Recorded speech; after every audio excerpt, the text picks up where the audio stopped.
Hello and welcome back to this part 2 on the e-learning series from Q-Interline on the topic of sampling. My name is Anders Larsen. In this video, we will look into sampling aspects involving time. Let's assume that you have seen part 1. If you have not, I advise you maybe to do so, but you are also welcome to just stick around. This kind of relates back to what I mentioned in part 1 on distributed heterogeneity. It also involves variographic studies in which we can sort of map out how much variation do we have over time, because that becomes essential. After all, monitoring variation and average values is the whole point of trying to control and monitor a process. When we look at this graph, let's first accept processes are far less stable than we would want them to be. When an online analyzer is inserted, we will typically see responses like, "That can't be my process. I wish it is not my process." But then quite often we'll see responses like, yeah, okay, if that is really the case, then I much better understand that certain things are the way they are in a packaging line or other things. But if we look into this graph, and we assume this is an artificial constructed picture of 120 minutes of a process, and it's a relative variation of the signal around 0. So it may jump 10% above what was the initial target. It may jump 10% low, but there are variations. If I am to sample this process and I don't know this variation, it looks like there are some periodicity. I have created this artificially in Excel by superimposing a 2 Hz, a 4 and an 8 Hz. So we see certain periodicity. That will be quite similar to having tank change, product line change, and ordinary movements and jumping around in a process signal. But now I wish to sample this.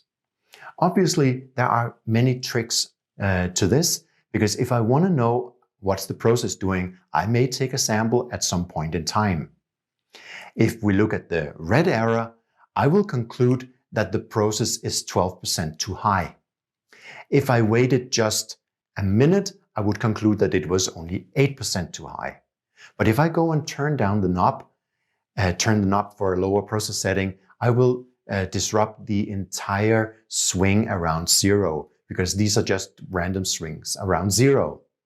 So again, what we heard in part 1, we need to do composite sampling. That's marked with the green arrows. The frequency of the green arrows will be dictated by a variographic study, so that we know that the average of the green will be a true mimic of what goes on in our process. So doing a variographic study manually will tell us how often do we actually want to sample.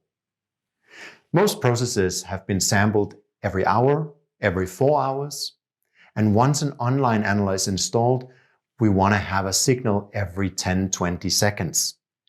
The message we get from coming from a 4-hour scheme to a 10-second scheme is quite different, and we better be ready to absorb that information, because we may get quite different results. So these are the most important things to know about sampling in time: how often, how much, and this becomes relevant whether we want to control the process or we want to calibrate an analyzer. Imagine that we take out a sample for the reference analysis, and we also similarly look at what does the online analyzer say. If we change this by just a few seconds, we will get a huge contribution to the total error budget covered in another video, and it will be difficult to get the link. And this is what sometimes is referred to the missing link in process analytical technologies, that we simply do not get the reference and the online well linked, because missing out just a few seconds will create troubles. But once we have accepted that things are not stable and we have done our variographic studies, we can create a sample extraction process based on math, statistics, and science, not convenience.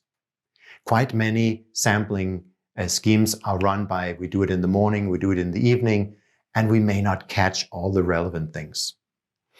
Very important to mention that the correct sampling scheme, the correct frequency, and the procedure has to be done during calibration and further on during validation, revalidation, revalidation.